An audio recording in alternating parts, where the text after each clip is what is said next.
Okay, so this president said on the campaign trail he was going to stop the micromanagement of the military. Sounds like he's delivering on that promise. What difference does it make to our men and women in uniform? Well, it's significant because it shows the president trusts the judgment of not just Secretary of Defense Mattis and Joint Chiefs Chairman Joe Dunford, but also his combat leaders out in the field. He's not micromanaging like the previous administration did. He's let them set the rules of engagement. It's a smart way of doing it. That's what Ronald Reagan did when he was president. And I think that's the kind of thing that, one, increases morale at a time when it could be tough to recruit if the economy gets really good. And second, it lets everybody know, to include our adversaries, that the nimbleness, the quick reactions of those in the field is picked up considerably because you don't have to run things by the White House before you decide what you're going to have for lunch.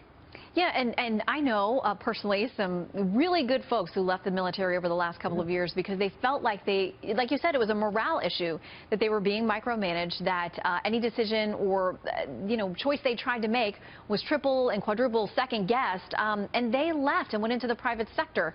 Do you think we can make up a lot of what's happened to our military in the last 8 years? Oh, yeah. Look, I mean, the best part of our military is the soldiers, sailors, airmen, guardsmen, Marines that serve. It's hard to replace combat experience.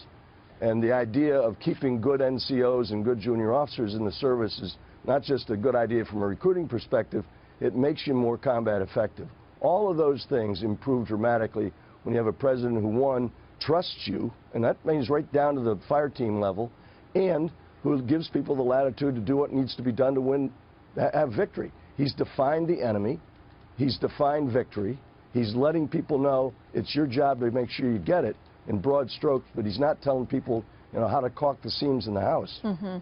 CIA Director Mike Pompeo said yesterday that he personally briefs the president in the morning. This is not something he's reading off the computer screen. He's getting, human-to-human contact and questions on this. He says the president and his team are voracious consumers of intelligence. They ask hard questions, and he says they actually have a good relationship, the intelligence community and the White House.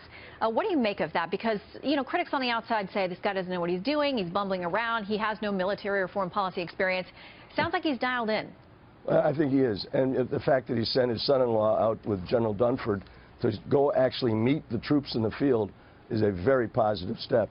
I would not be at all surprised if you wouldn't see in the next few weeks or months the Commander-in-Chief himself going out on one of his very quiet missions, no announcement beforehand, maybe a pool camera, and he'll be doing the same kind of thing.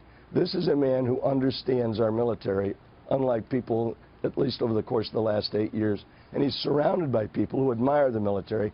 I count that to be very, very positive. Well, what do you say about his critics, then, who say he has chosen too many military leaders to take up positions that in the past have been held by civilian leaders, that they think he's got too much of sort of a worship complex of generals and military figures, and they see that as a negative? Well, the folks who are saying that, Shannon, are not the folks you and I know who wear uniforms.